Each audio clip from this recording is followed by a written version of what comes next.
بسم الله الرحمن الرحيم.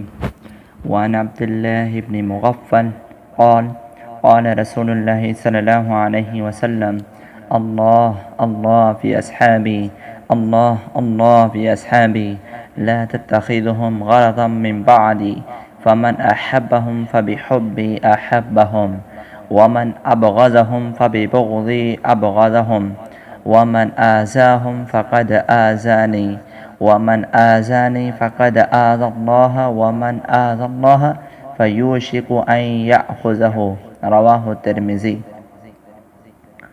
اور حضرت عبداللہ ابن مغفل رضی اللہ تعالیٰ عنہ کہتے ہیں کہ رسول کریم صلی اللہ علیہ وسلم نے فرمایا، اللہ سے ڈرو، پھر اللہ سے ڈرو۔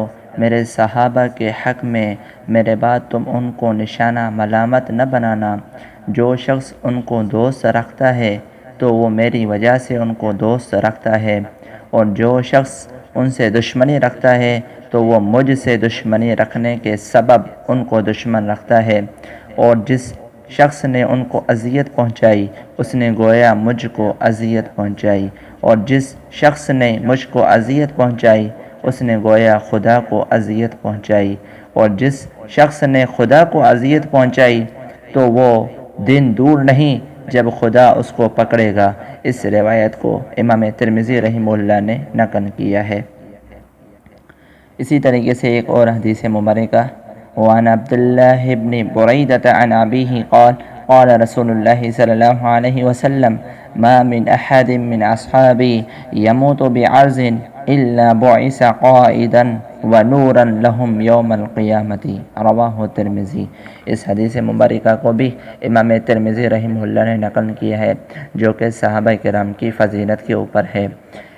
ترجمہ اس حدیث مبارکہ کا یہ ہے کہ حضرت عبداللہ ابن بریدہ رضی اللہ تعالی عنہ اپنے والد سے نقل کرتے ہیں کہ انہوں نے بیان کیا کہ رسول کریم صلی اللہ علیہ وسلم نے فرمایا، میرے صحابہ میں سے جو شخص جس زمین میں مرے گا وہاں اپنی قبر سے قیامت کے دن اس حال میں اٹھایا جائے گا کہ اس زمین کے لوگوں کو جنت کی طرف کھینچ کر لے جانے والا ہوگا اور ان کے لیے نور ہوگا۔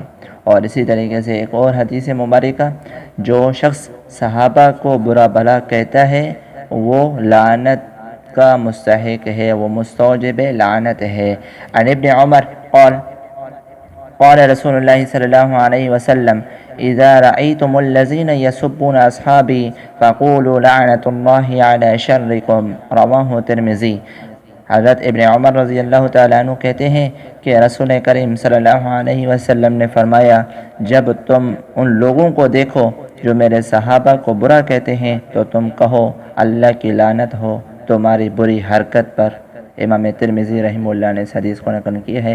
اللہ تبارک و تعالی سے دعا ہے کہ اللہ تبارک و تعالی ہمیں تمام صحابہ سے عشق اور محبت عطا فرمائے، آمین۔